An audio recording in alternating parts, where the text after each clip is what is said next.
Welcome everyone, and welcome back to the next session of our March Digital Virtual Health Series. I'm Stephen McCollum, our program host and MC. Thank you all for joining us. And of course, thank you to our sponsors of this session, BrightMD and Mulesoft, which is a Salesforce company. Without your support, this program wouldn't have been possible. You can check out information about Mulesoft and BrightMD on the website, along with all of our other sponsor and partner information. So thank you all.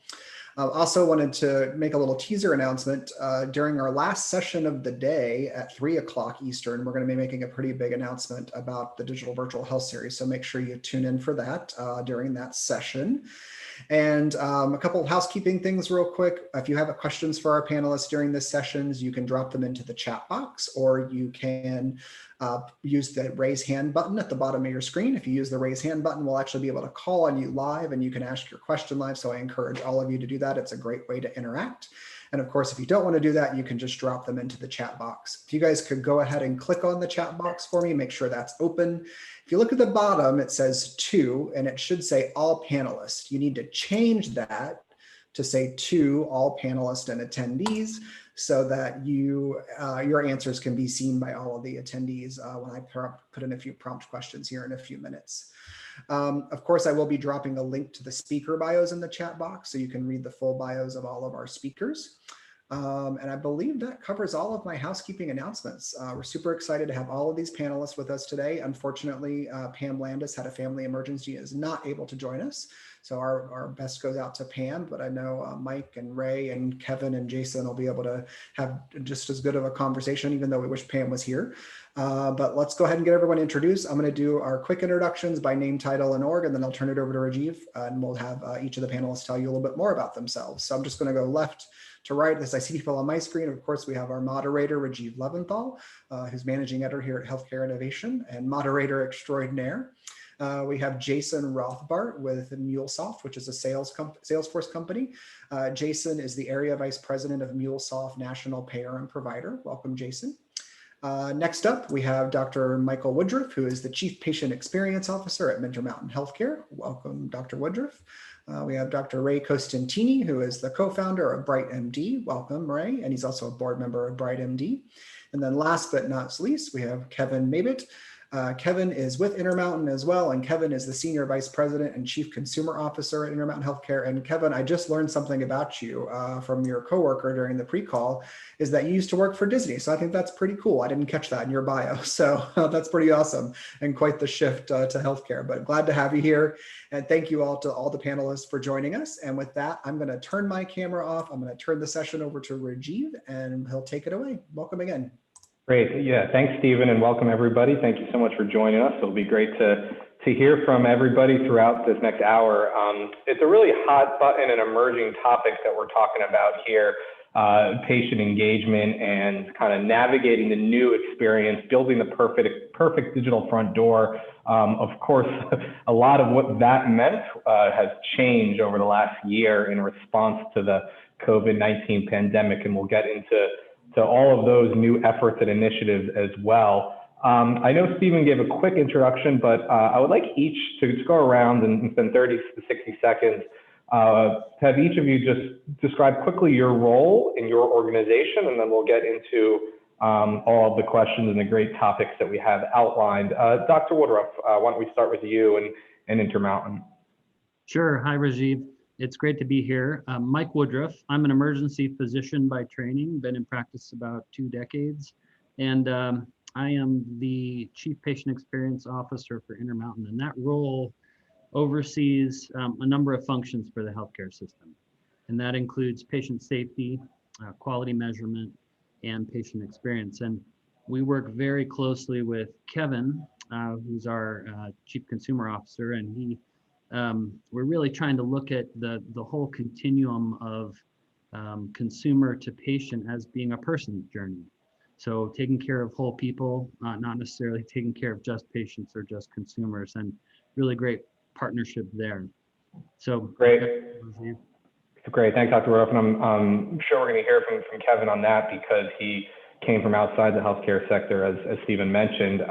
Kevin, why don't we just go right to you, also at Intermountain, just briefly describe your role for us. Thank you, Rajiv. And yeah, I've been in this role for just over 3 years. It is a new role. Chief Consumer Officer is not a title or a role we've had at Intermountain previously. I'm also the Chief Marketing Officer, but if we focus on the consumer piece today, really that just entails understanding the needs and expectations of everybody we serve. And in fact, it includes our employees too. And then developing solutions to address the many pain points as well as opportunities in the experience end to end. And we will probably talk about the digital front door. We just launched ours, and happy to talk about that. 3 years here, I came from Disney, as you mentioned, and same consumers, in fact, but a very different experience, different expectations, and we're really shooting to create an experience that is as good as Disney, Amazon, Delta, you name it, outside of healthcare. So back to you, Rajiv. Thank you. Great, thanks. Let's go to Jason next. Jason, kind of briefly describe your organization and your role there.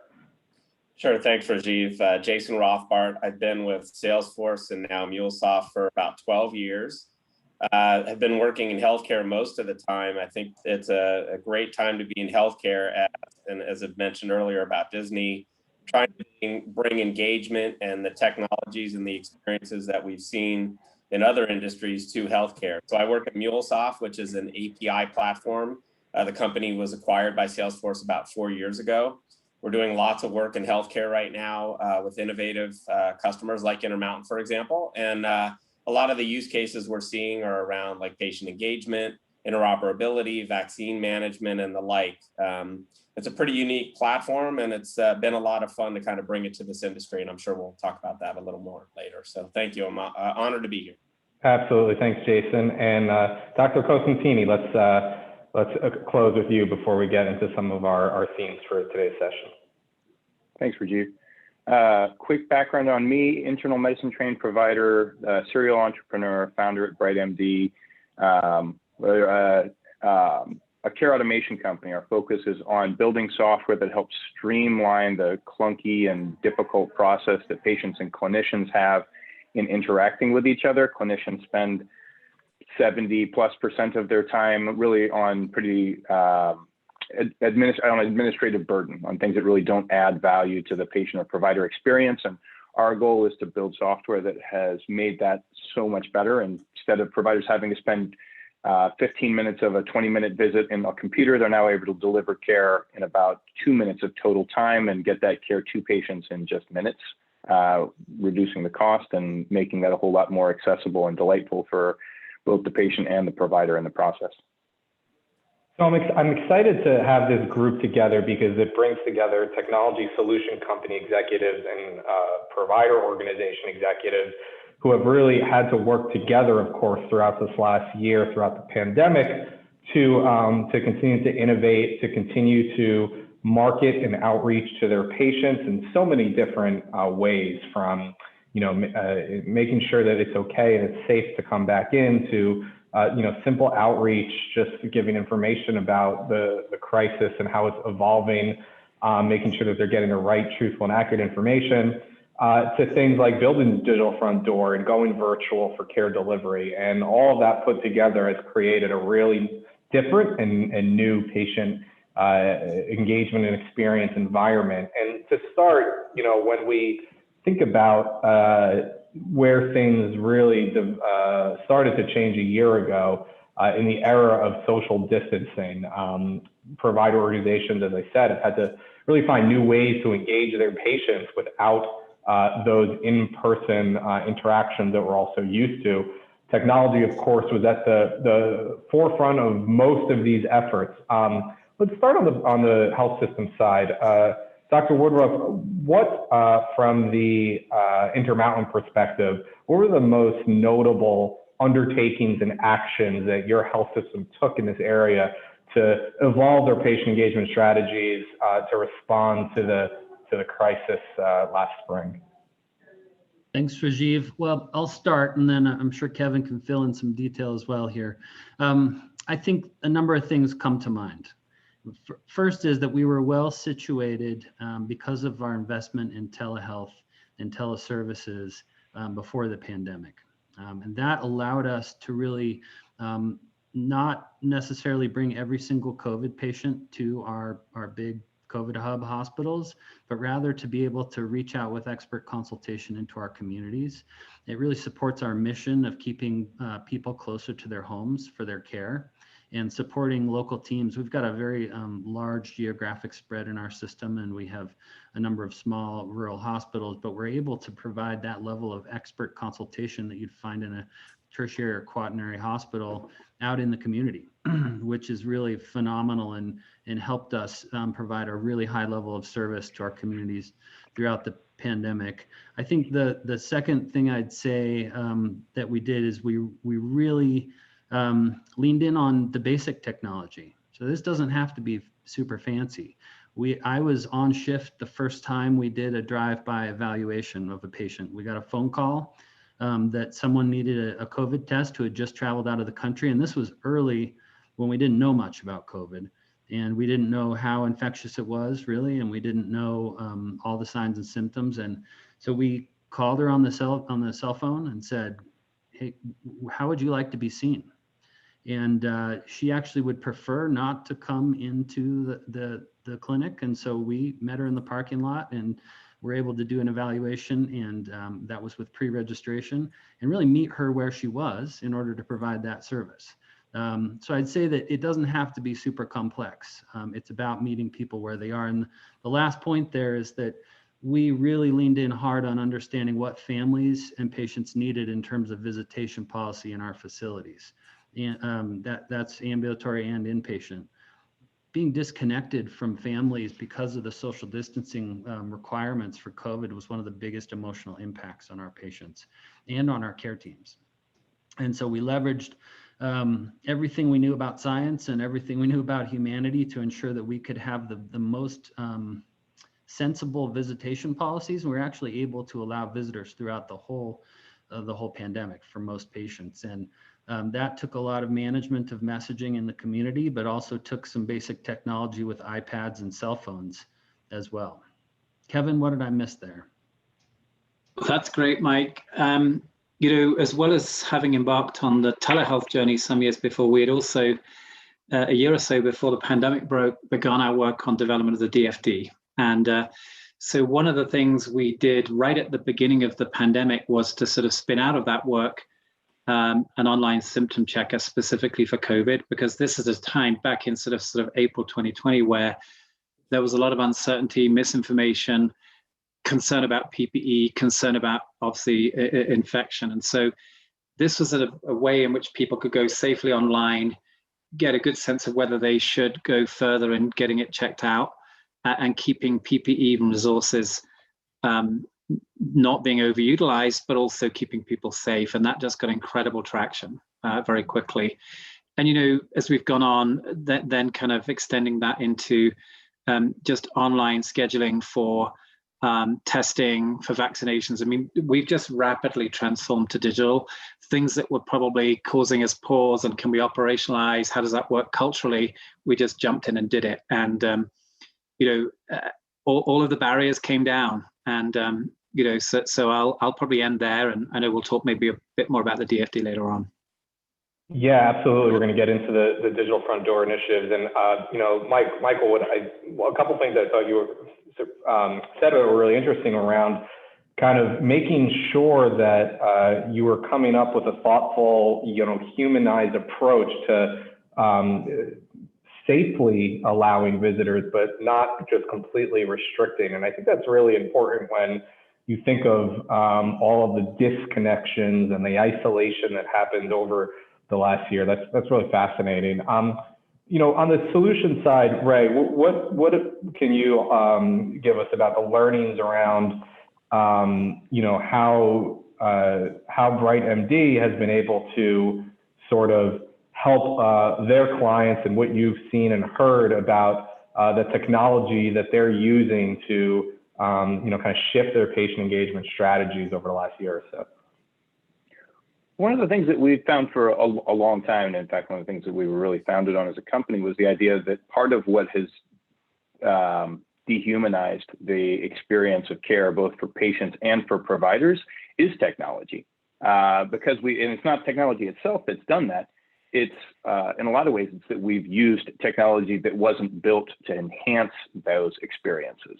And I think that this is a really interesting thing. We often continue to hear in healthcare that healthcare is tech averse or is resistant to tech innovation. And I think that's, honestly, I think it's patently false. It's misinterpreted. In fact, one of the stats that I point to frequently around that is the fact that the very first professional group to exceed 90% penetrance on smartphone utilization was physicians. It's not that clinicians or physicians or healthcare is resistant to tech. It's that we've been exposed to an awful lot of tech that actually makes the care delivery process worse rather than making it better. And so we've become resistant because of that. We're resistant to bad tech, and we carry a lot of scars. What we found is, by building tools that can make the care delivery process more streamlined, more efficient, more valuable, we can actually make that process a whole lot better for everybody who's involved in it. If you think about a 20-minute visit with your provider in an in-person or even in a video-based setting, most of that time is actually spent on the keyboard. It's doing data entry. It's actually or gathering information that you know that you needed as a clinician before you even walked into the room. And that's a bad experience for everybody who's involved in it. I mean, that's stuff that really the machines can take care of, that kind of work, and now do for many health systems across the country. If you flip it in a slightly different direction and think about it the other way, as a clinician, what do I have to sell to my patients? I really have 20-minute increments of my time. And if you as a patient have got a cold, I sell you 20 minutes of my time. And if you as a patient have got diabetes, congestive heart failure, and COPD, and a foot ulcer, and a whole raft of social determinants issues, what do I have to sell you? I have about 20 minutes of my time. And that is such a broken way to deliver care and to receive care. And what our goal has been is to help free up that time for those kinds of conditions where care can be delivered in a much more efficient way. We've built what I would think of as a virtual medical resident that can review the EHR system, interview the patient for the provider, write up those chart notes, do a lot of the order entry work. I had somebody tell me once that the best EHR system is the one that the physician never has to touch. And by doing that, we've now liberated the clinicians to spend more time and more of their valuable expertise on the things that human beings are uniquely good at. So now, if for every visit that we can streamline down to just 2 or 3 minutes of total provider time per visit for those simple visits, we've now given back the gift of 17 minutes that can be spent with those patients who really do need it. And the benefit there from a patient engagement and patient experience standpoint is twofold. It's helpful for those, it's particularly helpful for those patients who just really want to get that care and feel better faster. Because we're helping those health systems meet those patients where they're at and get the care in a way that they find valuable and accessible and affordable and convenient and delightful. But it also means that you've got all of that time that you can give to these patients who really need it and who weren't afforded that important time. Michael, so, I'm really interested. I see a raised hand there. I'm really interested in your thoughts on this. Yeah, Ray, that really resonated with me, and I would just take it even further, and I'd say, the concept is getting people to work at the top of their license, so that we're getting the maximum value out of the humans we have in the system, and that goes for the technical skills, but also the caring that humans can do for each other. And so I think the challenge ahead of us is how do we design systems that previously really haven't been designed with this in mind? How do we design them to maximize the potential of all our human participants in the healthcare process? Yeah, that's great. And Ray, you touched on something that, there is this narrative, and it's not all false, that, healthcare is so slow and lags behind the industries. And a lot of that is fair, but there are reasons for that. And you've mentioned bad technology. And it's interesting because, and we've heard this over the last year and from all different types of healthcare leaders, that, when you have when you are forced to rapidly innovate, you can, even in this slow, archaic healthcare sector. And I think it's interesting, Jason, when you now know that digital innovation can move faster in healthcare, things don't have to take 300 years to develop, as some like to say. You know, do you believe that industry leaders have more confidence in propelling such initiatives forward? And what was, you know, you and your organization's experience in, you know, helping your clients rapidly innovate throughout this pandemic? Yeah, I mean, I think they're getting there. The one thing the pandemic did was accelerate a lot of trends that I think were already happening. Michael mentioned, you know, Intermountain had already started using telehealth and telemedicine. I think this situation just accelerated that, and that, you know, now our customers are being forced to innovate. And, you know, one thing, so if you think about the digital front door is something we've talked about a lot. How Mulesoft contributes to that is, if the front door is the door to a house, we're the plumbing, right? We help connect everything so that you can do innovative things and work very quickly. I'll give you an example. We have a large academic medical center that's a customer. When COVID hit, the patients needed to basically say, this one person could come visit me at this particular time, because everything was very, very locked down. Well, in the beginning, they had to use a spreadsheet and Post-it notes to basically manage who could come into the facility and when, and they knew that that wasn't scalable.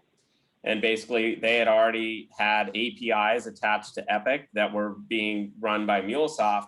We connected the Epic instance to their scheduling and their visitation system, and therefore they had a very scalable, robust way to manage the inflow of their loved ones to be able to visit the patients. And that's not something that you could easily do without APIs and a platform like Mulesoft. So what we do is allow customers to put basically front doors on a lot of older monolithic systems and then connect them very quickly and create this kind of agile environment where people connect things together that haven't been connected in the past. And so I think people are learning very quickly. The vaccine management's another thing that's forcing a lot of our customers to have to connect with regulatory and state tracking systems that they haven't had to do in the past, and they had to move very quickly. So that's another thing that we're seeing quite a bit. And then finally, obviously, interoperability, regulatory requirements are starting to come down the road that are hitting a lot of our customers, and they need help. So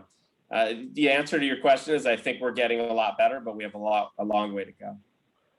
What do you all think about, what's really fascinating as we look towards the future, you know, now that we've kind of covered the last year, what do you all think about the type of strategies and type of innovation that's happened around patient engagement and, you know, enhancing the patient experience? You know, what can be applied to a post-pandemic world? So obviously, you know, some of what we're talking about is very specific to this crisis.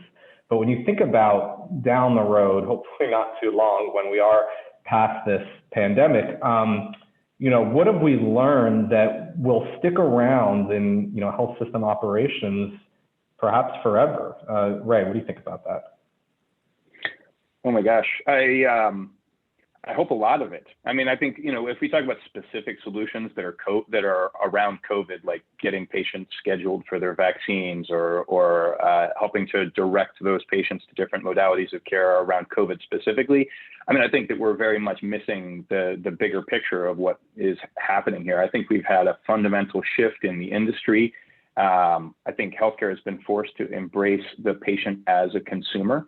I can remember in my past interactions with healthcare delivery systems, when I was on that side of the table, I had, we'll call them arguments, heated discussions about who the customer of a health system was. And there were actually questions about whether it was the provider or whether it was the patient. I think those days are gone. I think that this has really accelerated healthcare's requirement that we embrace that patients, up until the moment that they are actually receiving care, they are healthcare consumers and they are making consumer-like choices. In fact, the choices that they have are increasingly broad and focused on meeting their needs as a consumer. And if we don't recognize that change in the environment and the change in the competitive landscape, the change in consumer expectations, and we don't meet that, then healthcare will change. The question is, will it change in a direction that we are all excited about, where organizations that are truly dedicated to the well-being and outcome of patients continue to stay in the driver's seat, or will it shift into a different place? I mean, I think, the idea that, Walgreens, as an example, their stated goal is to be the largest primary care provider in the world. I think we all need to ask ourselves, is that the place where healthcare should be happening? And what do we need to do in order to ensure that that care continues to be delivered in the way and by the people who are best positioned to be doing that? Kevan, you came from Disney, as mentioned. You're the chief consumer officer at Intermountain. So few people are better tasked to answer the question of what it means to be consumer-centric in healthcare than you. Take me back to when you joined Intermountain. At this role, what was it like to have those discussions with senior leaders at the health system around really shifting how you see patients, how you view patients towards how you view them as consumers and customers? Yeah, thank you, Raj. I just want to say, a lot of what Ray just said, it really, really resonates with me. So I think the consumer word does continue actually to attract some interesting reactions. It can feel kind of cold and corporate and a bit kind of nauseous. The fact is, we're all consumers. We consume all sorts of things, and it's really about usage, not choice. And so I think we've sort of marginalized the consumer historically and sort of said things like, well, you don't get to choose to be ill, so why does all of this apply? Well, consume just means use. It doesn't mean choose. And so we have to acknowledge that we're all users. And I think, to Ray's point, that is providers as much as patients. And I don't have a job description. I think this is really sort of to figure out. We're all doing it live. The consumer is here, and I think, as Ray said, has grabbed the steering wheel. I think it's probably hopefully a co-drive versus the consumer takes us entirely where they want to go. I think there's absolutely going to be a role. And do you think about the Walgreens, the Walmarts, the CVSs, the Googles, Amazons, Apples, etc. We talked about them coming into healthcare. They are in healthcare. They're part of the healthcare landscape. They're driving with their sort of consumer DNA, us all to be more consumer-centric. But the consumer will really win out here, and they'll decide, just like any other industry. I don't think healthcare's materially different. I mean, it is, of course, different. And complexity has been used as what I would regard as an excuse for not doing this. Competition and those other forces are forcing us to do it. But I think we can embrace it, because I think, as Ray said, for me, if I really think about what consumerism is and what consumer digital solutions look like, it's about enabling the profoundly human interaction between, say, a physician and a patient. So the tech should enable that. It shouldn't get in the way of it. It should make it easier. It should clear the way. And consumerism is super simple. Anticipate and meet people's needs. They're clinical, they're financial, they're psychological. They're rational. They're irrational too. And I think, as health systems, we are arguably far better placed than some of those competitors coming in to meet all of those needs. And we've got to use those competitive advantages, frankly, with some wired-in consumerism to really continue to lead out in this space.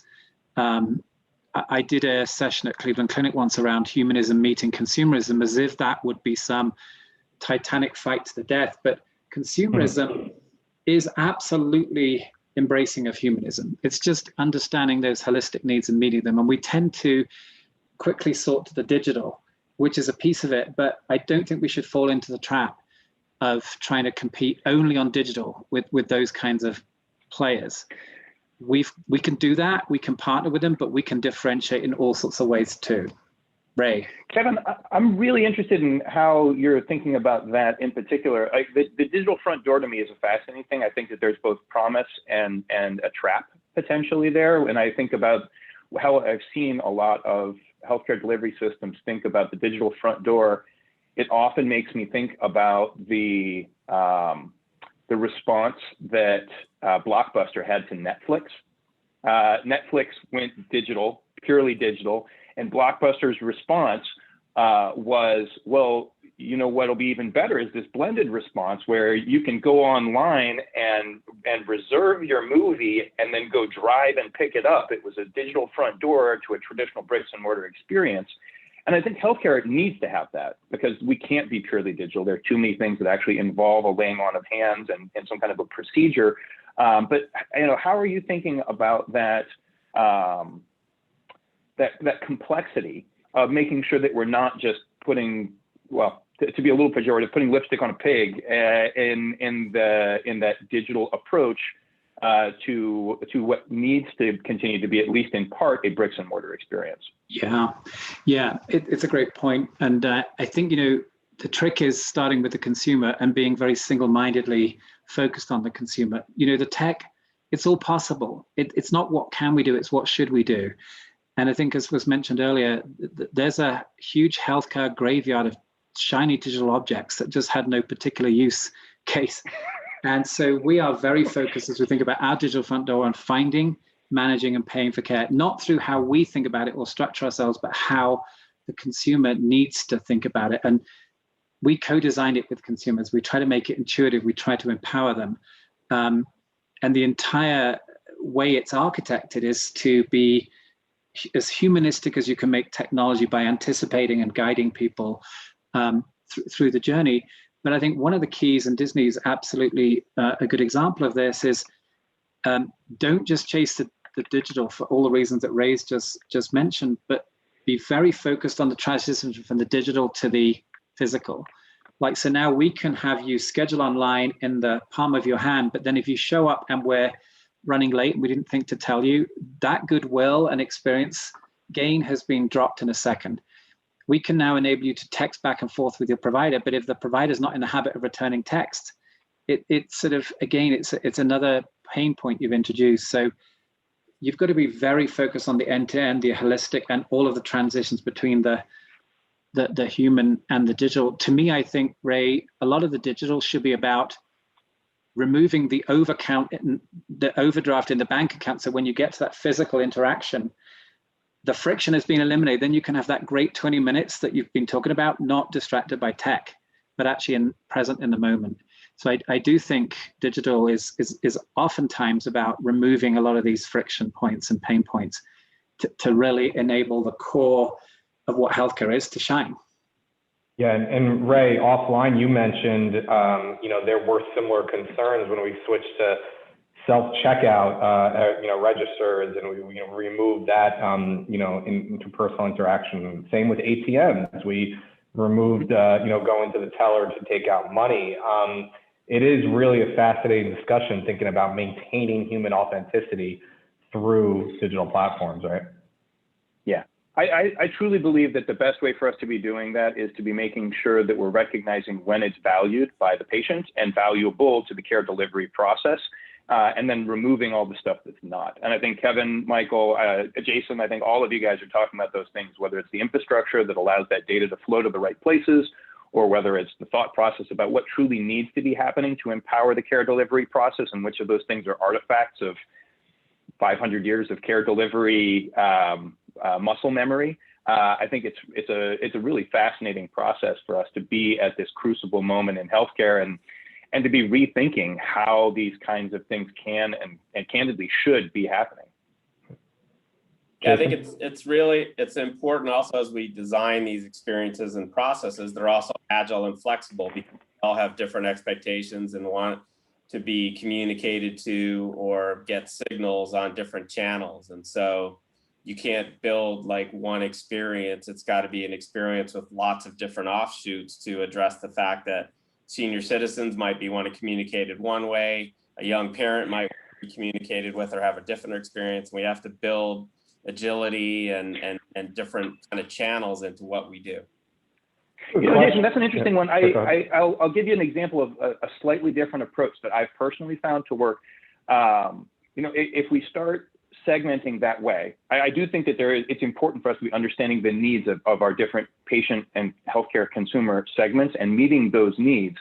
But I'll give you, Kevin, by the way, I love the fact that we're hiring out of industry folks into healthcare. I think we're in dire need of that. I've been encouraging that and hiring folks from out of healthcare to help us rethink healthcare from back when I was at a healthcare delivery system myself as well. And I'm always looking for out of industry examples. I don't know if you guys are familiar, I don't know if any of you guys cook, but there's a kitchen equipment company called OXO, OXO, and they were actually originally built specifically for patients who struggled with rheumatoid arthritis. And the idea was, if you can build a vegetable peeler that works for your hardest consumer segment, one that works for the patient, for the kitchen equipment user who's got crippling rheumatoid arthritis, then it will be absolutely delightful for everybody else. And I think that taking that approach really works well in the digital space as well. If we can build the tools that work for our non-tech savvy, low literacy, struggling patients that don't have Wi-Fi in their homes. I mean, that's what our goal has always been at BrightMD, is to be able to build a tool that works for the most complex, difficult population. And what we found is that by doing that, we've built something that absolutely delights what ends up being our core audience, which is the working age adult with kids.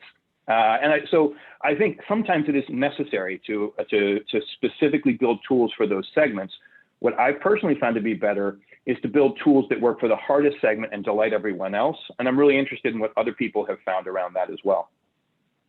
Yeah, well, it's a good point too, thinking about, of course, the inequities that have been highlighted at the front and center, of course, throughout the crisis. Mike, go ahead.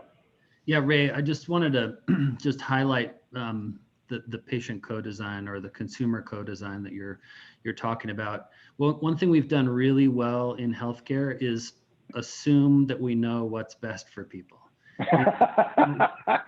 Oh yes, we're very paternalistic. We haven't done well is really learn that muscle memory of how do we bring people onto our team, community members, potential consumers, and patients who have interacted with us onto our teams to design from the idea phase. And that's fundamentally different than taking a finished product or a proposal to a group of people and say, here you go, what do you think? And that latter approach is a checking the box approach that is nowhere near as rich or is going to inform the design as much as bringing our constituents onto the team. Very much agreed, Michael. It's good product work is new to healthcare. We have a good question from the audience that I think plays into a lot of what we were talking about just a few minutes ago about consumer, patients becoming consumers and really thinking about that holistically at a much different level than we historically have. From the health system side, we've kind of covered that. How do we empower the patient to prepare for that type of a partnership, which I think is it's a really fascinating point, because we're thinking about how Intermountain, for example, is thinking about patients as consumers. How about from the patient side? They might not be as privy to a lot of these things. How do we empower them to think about themselves as consumers as well? I want to take a stab at that. Rajiv, I found that for what we do specifically, I found that to be core. The idea of, in order to empower clinicians to practice at top of license, we have to build tools that actually guide patients through the process and get further along before engaging the clinician in the care delivery process. I think understanding their needs, an example of this actually is a really interesting one. Of course, it's really important to, if you're going to build a virtual medical resident, if you're going to build a platform that's going to interview the patient and gather all that information and write the chart note for the clinician, you really have to be guiding the patient through a comprehensive clinical interview and making sure that you're gathering that information. You also need to make sure that you're not asking dumb questions. And anybody who says there's no such thing as a dumb question hasn't sat in the waiting room and filled out 7 pages of forms and been asked what their name and date of birth is 6 times. You've asked 5 dumb questions if you've asked me that question 6 times. And it's also really important to be asking things that are part of the art of medicine, the things that make sure that the patient feels heard. That is often the difference between getting the right diagnosis and treatment versus getting care, is really engaging that patient in a way that makes sure that they feel heard and valued, and that they've had the opportunity to be able to express what's going on from their perspective in the care delivery process. Those are just a couple of examples that we found to be really critical to that. Well, I also think it's going to be important for all of us to bring a beginner's mind to this process, right? And historically, healthcare has sort of hung on to information.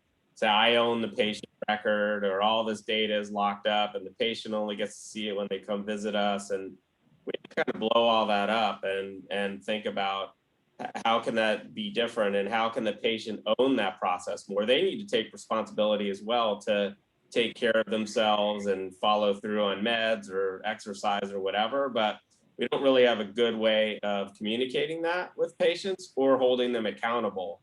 And so I think we have to really rethink, how does that relationship work, and how does the patient interact with us and partner with us? It can't be I do this, you do that, right? Yeah, I think we have a live question. Yes, we do. We do have a live question. All right, Travis, I know I told you in our chat that we would get to it towards the end, but we're gonna go ahead and take the question now. So Travis, I am unmuting you. Travis, if you can hear us, go ahead and ask your question. All right, looks like Travis's question may have been answered, but Travis, thank you for using the hand raise function. If we didn't get your question answered, click the hand raise function again, and we will get you going. All right, let's go back to it. Rajiv. So thinking about, what the patient and the health system partnering in more of a consumer-centric way, it segues into our next question, which is, we've all paid attention to recent, mergers and acquisitions in the market, Teladoc and Livongo. Of course, there's so many disruptors now. There's too many to name. Amazon comes to mind, but again, so many others. When you think about what that means for traditional provider organizations and their patient engagement efforts in their local markets, so you have the disruptors, and then you have these, new and emerging, deals that are, seeing, two market forces kind of coming together. For patients, that means more choices, more options, more flexibility, perhaps more leverage. From the health system and the provider standpoint, what does that mean? Kevin and Mike, I'd love to hear from you on this.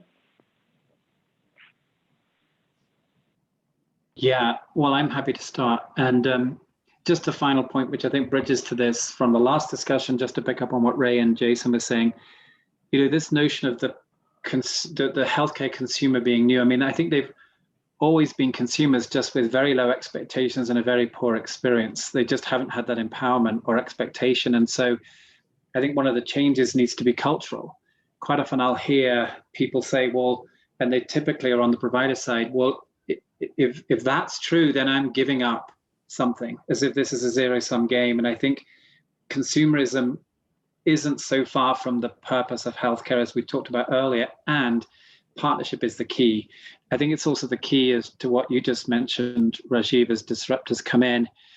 I can only speak for Intermountain and how we're approaching that. We're not going to lie down and accept defeat. We're partnering with some of those, because we just recognize that through scale and expertise, they have the ability to win in some areas, but not all areas.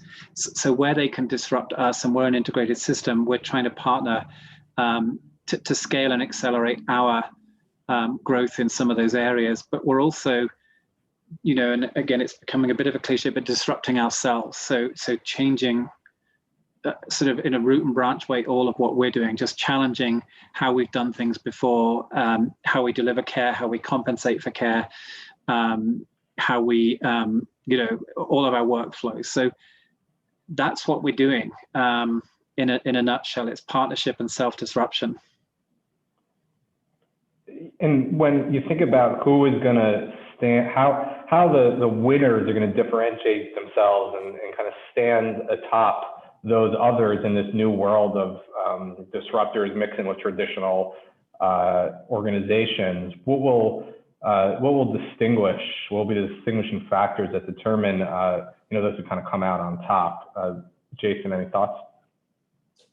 I think the organizations that are doing a lot what we're hearing about right now, that bring other industry experiences to bear to try to improve the experience of all of the stakeholders, patients, providers that come and give care in their hospitals, insurance companies, you name it, loved ones of the patients.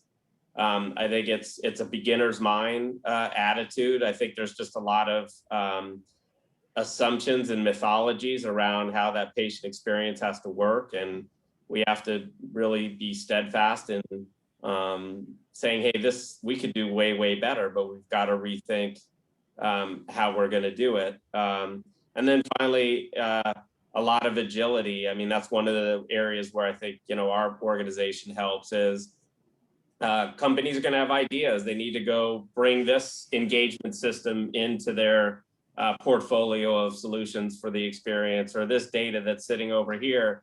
How can they do that quickly and at scale? And that's where we come in. And so I think we just have to start challenging a lot of how we've done business in the past, both from a technology perspective and as a process and people as well. Yeah. Yeah, Rajiv, I would just add that for us, it's a focus on value.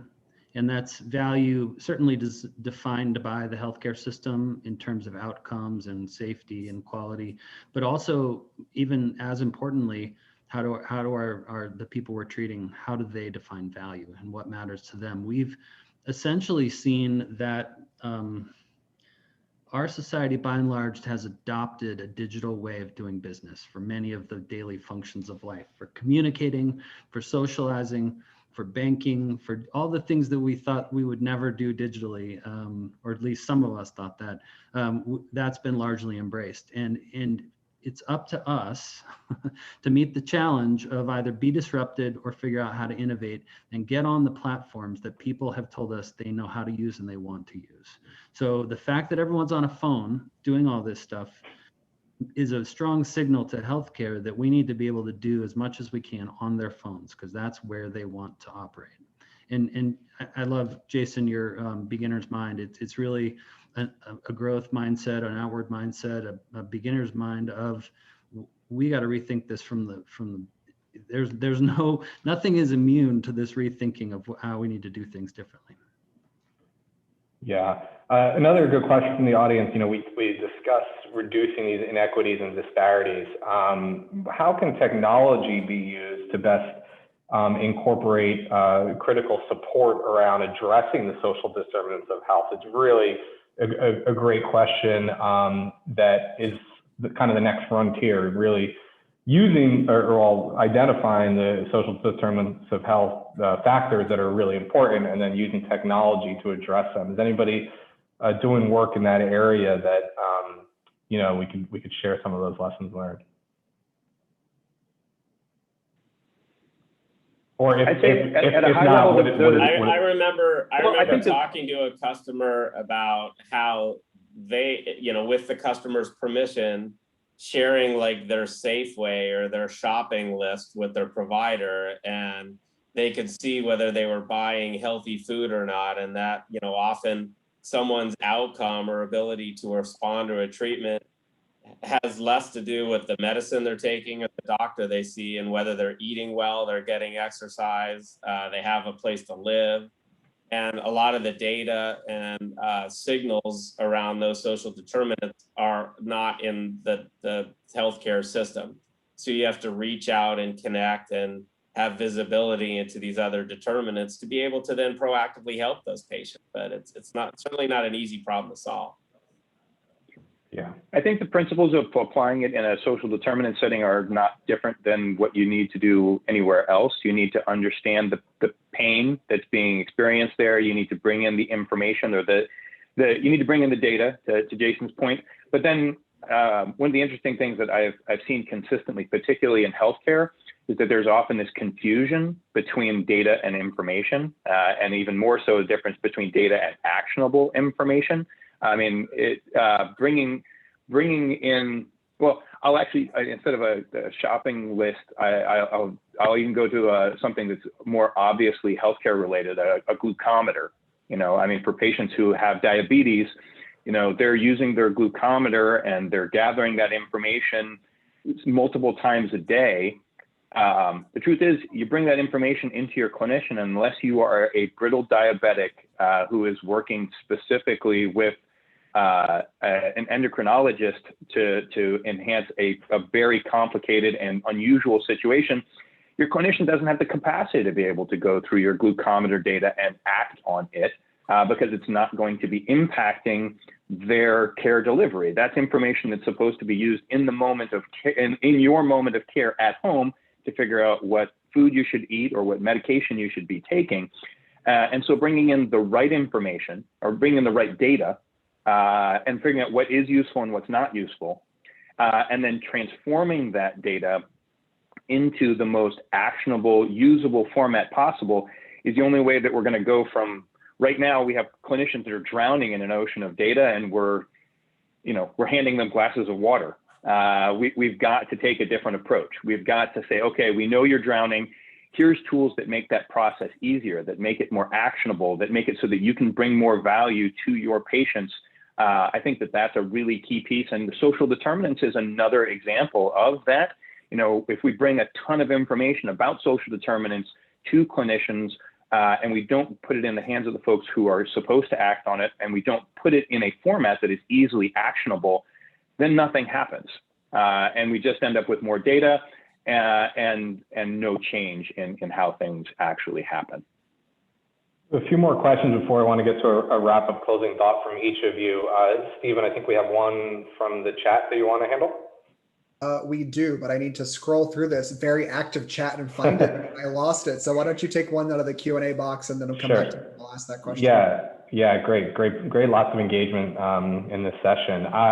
So another good question here from the audience, looking at new federal rules around interoperability and patient access that will require individuals to have access to their health records, and require technology companies to allow them to download and transmit them to third parties.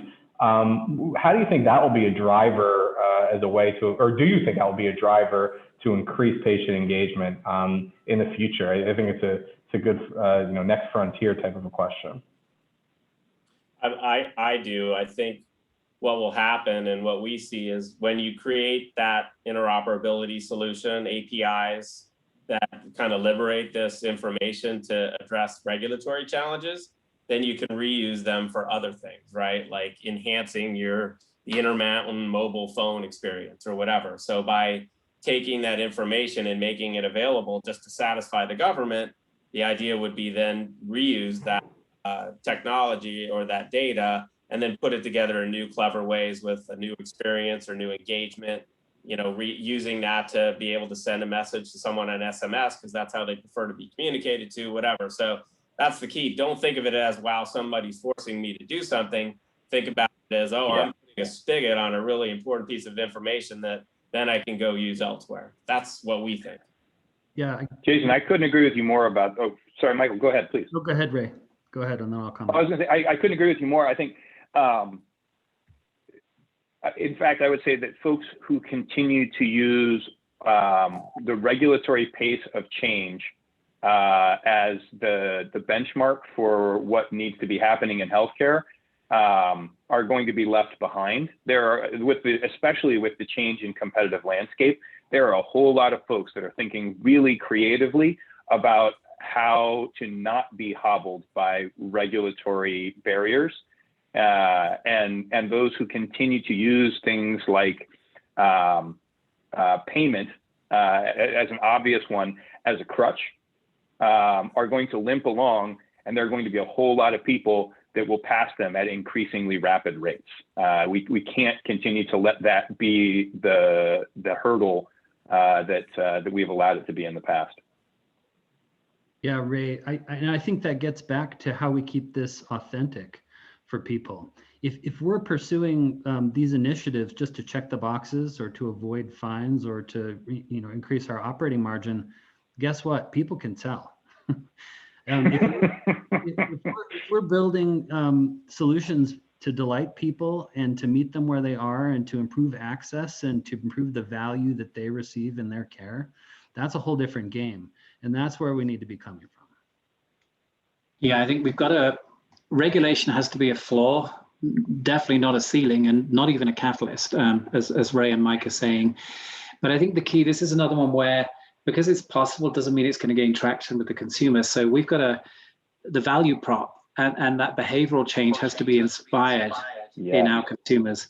We've got to curate information. There's so much information. We've got to create it to make it useful for them and to encourage that mobility that they are enabled with this sort of interoperability. And then we've got to kind of link that to the clinical pieces. And again, I think that's where as health players, we have some competitive advantage to make that data actionable, to integrate it into the clinical and the experience as a whole. Because otherwise, I feel we're just going to have a lot of data in consumers' hands that won't be actioned. It won't be useful. So I think there's a lot of work for us to do. But I love that it empowers us. It's just not going to be the end game. Right. Stephen, you have time to find that question from the chat? I do. So two things. Jeff Bonner asked a question about social determinants of health, and Ebony Williams also asked a question about social determinants of health. What I wanted to tell both of them is to make sure you attend the 3 Eastern session. That's going to be all about SDOH, and the two questions you asked will be covered extensively in that. The question that I do have from an audience member, and this comes from Jessica, is like you talk a lot, it says you're speaking a lot about working with doctors and having them work at the top of the license. How are you engaging nursing staff differently? And how can healthcare technology field support RNs and advanced practice RNs in meeting full scope of practice? So I don't know who wants to take that. We found that to be critical. Yeah, no, I mean, the quick version on that, I mean, working at top of license, hopefully I didn't slip and say that we want physicians practicing at top of license. We do, but that would be far too constrained. We want everyone practicing at top of license. That's the point. If we have clinicians practicing at top of license, but we don't continue to lift other folks so that they're doing the same thing, then we end up with a gap in there, and that defeats the purpose. So I think it's absolutely critical, and a team-based model of care is, I think, honestly, what we need to do is not only recognize that a team-based model of care is critical, we need to be thinking increasingly about really well-built technology as part of the digital care team.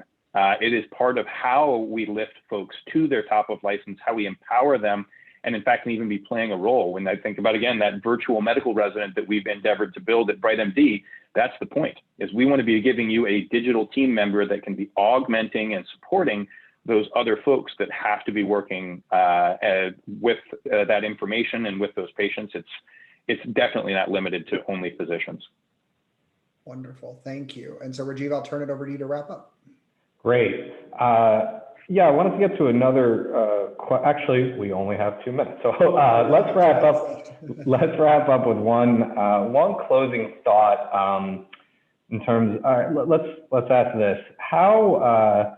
What is one challenge in this area of patient engagement and patient experience that you believe is still incredibly important to tackle? And then maybe one way that you think that challenge could be solved? I'd like to hear from each of you on that. Yeah, I guess maybe I'd go first there, Rajiv. I'd say that the equity question that's come up a couple times in the chat and in the discussion is both going to be a huge challenge, and it's an imperative that we face it. But it also tech could be part of the solution here. We know there's a digital divide, but I've met few people that don't have a cell phone. And so the extent to which we can leverage the platforms that people do have I mean, how many more people have a cell phone than an actual mailbox, right? So how do we leverage those platforms to actually decrease the digital divide and be agile around addressing inequities in our system? Yeah, just quickly, we had a hospital at home program last month or 2 months ago, and somebody mentioned that everyone thinks that sophisticated technology is the problem, when really, in reality, so many people don't even have your basic broadband access to, be able to access some of this technology. And it's not just in rural areas; it's in San Francisco and New York City as well. So good point, right?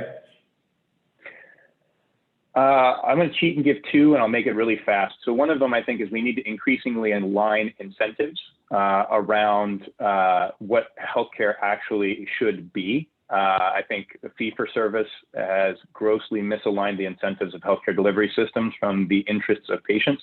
Patients don't want more healthcare. They want to not have to have healthcare. And moving to a more value-based model of care is going to empower us to do more. It will incent us as an industry to do more to engage patients and change the way that we're interacting with them. The second one's a little bit more focused, but I truly do think that the fact that we're spending 70% of provider time on administrivia, on low-level tasks that just honestly get in the way of care delivery, increase the cost of care, reduce the experience of care, and do nothing to improve the true clinical outcomes of care. I think that lies at the root of so many of the symptomatic problems that healthcare consistently points at needing to solve: patient access, provider burnout, increasing cost of care, honestly, the oxygen that we've given to new entrant competitors. All of that ends up coming from this supply-demand mismatch of more patient demand than there is provider capacity. And that comes from the fact not that we don't have enough clinicians, but that we're squandering the most valuable resource that we have in healthcare. So being able to solve that, I think, is really critical. Yeah, great points. Kevin has a drop for a meeting, but Jason, we'll close with you. Yeah, I don't think our biggest challenge is technology. I just think it's more mindset and attitude. We have to start not saying why not to do something, but how can we, right? And don't be held back by worrying about, you have to worry about security and privacy and all that, clearly, but there are ways of doing it. The banking example where you can now deposit a check using your phone, people have figured this out. So I think we have to, like we said earlier, blow up all of our assumptions and really try new things and experiment and be open. I think that's the biggest challenge of facing the industry right now. Great to hear from all of you. We're up against it, but this was an amazing discussion with great engagement and interaction. Stephen, let's kick it back to you. Thank you, Rajiv. Thank you, panelists. Y'all did a wonderful job. I really appreciate it. And so we're going to wrap up. We'll be back here at 2 p.m. Eastern for our next discussion on patient engagement, which is going to be a very slightly different approach, or a very different approach, talking more about technology stacks and what some hospitals had to do to actually make their patient-first strategies work. So we'll be talking about that at 2 o'clock. And then, of course, we're rounding out the day with our social determinants of health panel at 3 p.m., where we're going to be making a big announcement about the Digital Virtual Health Series. So join us then. Thank you all again so much. Mike, Jason, Ray, have a wonderful afternoon. Appreciate it. And we'll see you all soon. Pleasure. Take care. Thanks. Bye-bye. Thank you, everyone. Bye-bye.